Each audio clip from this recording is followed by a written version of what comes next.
Anyway, let's shift gears and move over to my friend Jeff Duncan from NOLA.com and the Times-Picayune. We always look forward to these conversations. We've got a big game coming up this weekend at noon on Sunday, and we're going to look back at last week's game and this most recent decision by the coach to name Andy Dalton the starter. I guess that's probably a great place to start. What's your read on all this?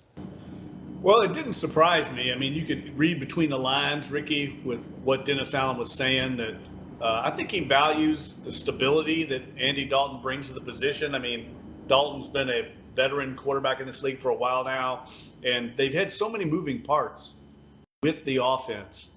I think that they don't want to continue changing positions. I don't think there's really a huge difference between Dalton and Winston. I think Winston probably has a little higher ceiling, a little more big play ability, but on the flip side of that, a little more error prone, a little more mistake prone. The offense seems to run smoother under Dalton, and they've had some production the last 3 or 4 weeks that I think Dennis Allen likes. I think he likes the direction the offense is going in, despite the turnovers that they had against Arizona. So I think the phrase he used, with no reason to upset the apple cart there, said a lot. In other words, he valued the continuity. I think he's trying to get some stability right now. They had so many different injuries, still missing a few key guys, and so it didn't surprise me really the direction he went in. So the pick sixes, they were able to sort of factor that in and say, in this case it was this, in this case sometimes it's just how the ball falls, yeah. and this for sure is that case. But what's your read on that? Well, I mean, look, the first one he hit Marquez Callaway right in the hands. I mean, that ball's got to be caught. And you're right, a deflected ball over the middle is your worst nightmare for an offensive coordinator or a quarterback.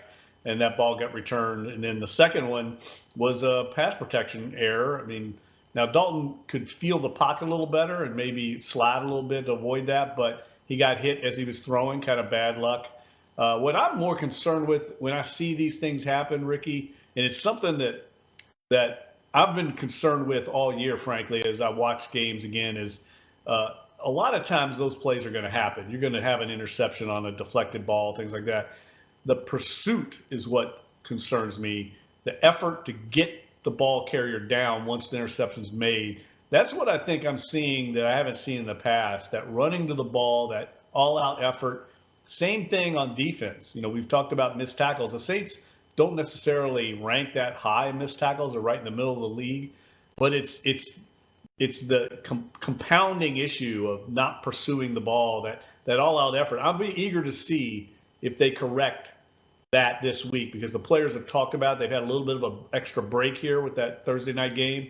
I think some of these things need to be addressed internally, because that's what concerns me, the intangibles, not the tangible with this team.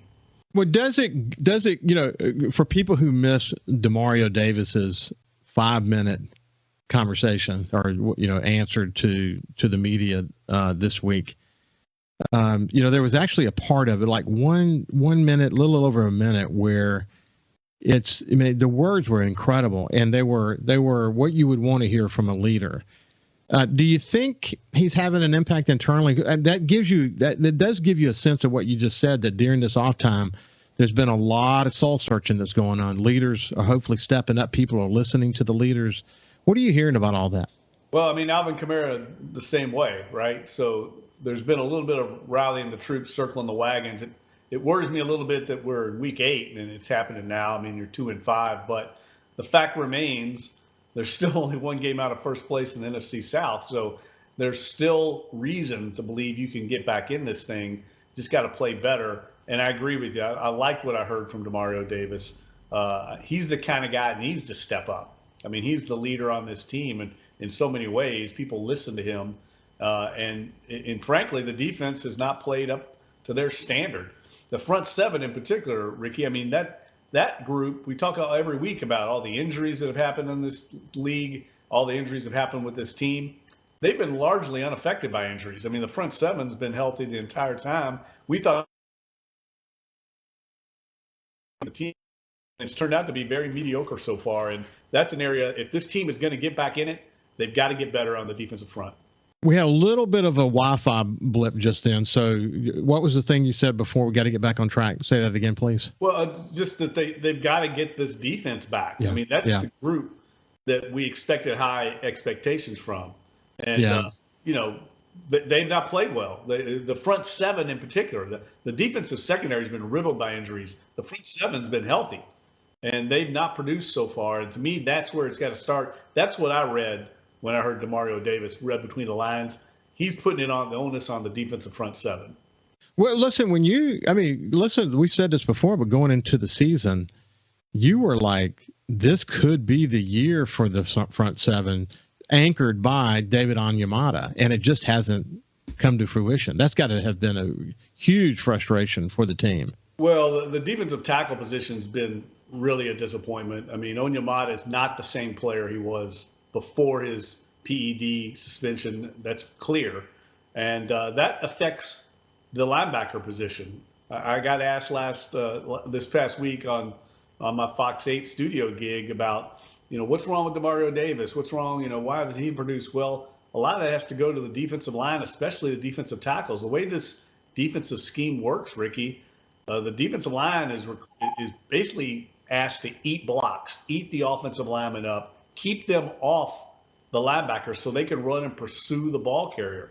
That's how it works. And when those offensive linemen are getting free from the defensive line and getting their helmets on Davis and Werner, that's a bad sign. That's why this run defense has not been anywhere near as strong as we thought it would be because of the defensive line not doing their part of this defensive scheme. Well, at this stage of the game, do you think it's fixable?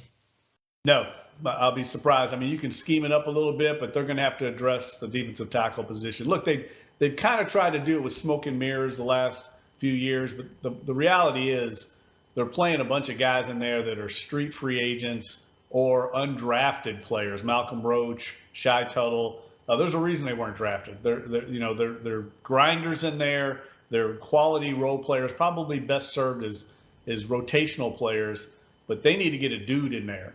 And David Onyemata was that dude before he came back from the suspension. He's not that guy right now. He's not producing at the level that they expected. So, okay, let's look at what you know about the injury report at this moment. Well, it's not good. I mean, there's, I guess, good and bad. Paulson Adebo looks like he's going to be back this week. That's a big return, but they had to place Bradley Roby on the short-term IR, so he's going to be out for 4 games. Marshawn Lattimore still hasn't practiced. That's not a good sign. Michael Thomas, Jarvis Landry didn't practice Wednesday. Not a good sign. So you're missing potentially your shutdown corner and your top 2 receivers again, which has been the case now for a while. And missing Roby really puts some stress on the third corner position, the nickel position. That's been really a position of weakness this season ever since they let C.J. Gardner-Johnson go. They have not that nickel spot's been a sore spot, and now it's stressed even more because you don't have Roby to play the position. You're probably going to end up starting Paulson Adebo and Alante Taylor, a rookie, who I like the way he played against Arizona, but leaves you really weak at the nickel spot position. So we'll see how that gets addressed going into this game. And look, this is a team that can throw the ball. Derek Carr can throw it. They've got great receivers, Devontae Adams, Hunter Renfrow, great tight end, and Darren Waller. So I think the Saints are going to have to outscore the Raiders to win this game. And they've got a running back that has been on fire the last couple of games. Josh Jacobs, an excellent running back. Yes, they're going to score points. There's no doubt. The Saints are going to have to score. It's going to have to. I don't think it's going to have to be quite as crazy as that Seahawks game, but it's going to be that kind of game where their offense has got to put up some points because the defense, I just don't see them holding the Raiders down for 4 quarters. So we'll come back to the offensive side on the other side, but what are you hearing about Lattimore's injury? Well, he's got a strained abdomen, and it's just really painful. It's difficult for him to play his position at a high level, and they want him back. The way the Saints operate, Ricky, with these medical issues, they don't get you back at 98%. They get you back at 100%. So that's a little bit of the frustration, I think, from fans is these guys are out for a long period of time, but they want them back 100%. So they're not going to let them back on the field until he's full go. And he's a critical guy on their defense. I mean, he's by far their best cover man. When we come back in the final segment with Jeff Duncan, we're going to find out kind of is there a chance that Michael Thomas might play? Well, at least there's a chance. We'll see about that. We'll see you on the other side with Jeff Duncan. Welcome back to Coast Vue. You have Jeff Duncan from NOLA.com and the Times-Picayune, and we're talking Saints. You guys reported at NOLA.com and the Times-Picayune, Jeff, that it's possible that Michael Thomas did a walkthrough with the team in the part of the practice that was closed to media. What do you know about that? And is there a chance he'll play? Well, the thing that was encouraging was he was in full pads. He was in full gear. He wasn't just out there in shirts and shorts. I mean, he was in gear. So that means he's at least on the verge of getting back to practice. But he didn't practice. He was listed as DNP. So that means he was just out there maybe going through stretch calisthenics, but not practicing. So I would not count on him playing. When you miss a Wednesday practice, I mean, that's the key day. That's your first and second down installation. That's the bulk of your offense.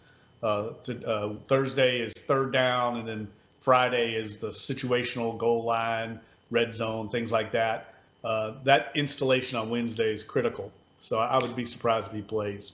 So, Jeff, I know that people are just crazy about the turnovers and the mistakes. Me too. I am.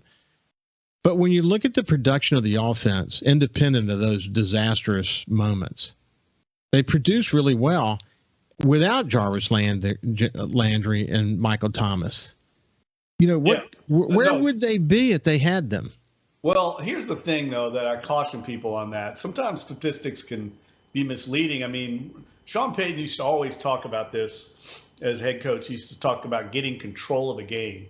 That was his goal as the head coach and the offensive play caller. He wanted to get control. That way you can dictate terms. Every coach is trying to do that. Well, once the Saints had those 2 pick sixes in that game, everything changed. I mean, Arizona is calling that game. Cliff Kingsbury is calling that game differently than he would have been if it was 14-14. All of a sudden, you got a 2-touchdown lead. You can play a little more conservative on defense. So I always caution people that those statistics sometimes can be misleading because they're giving the underneath pass. They're giving the check downs. They're willing to trade that off for time as the clock gets eaten up.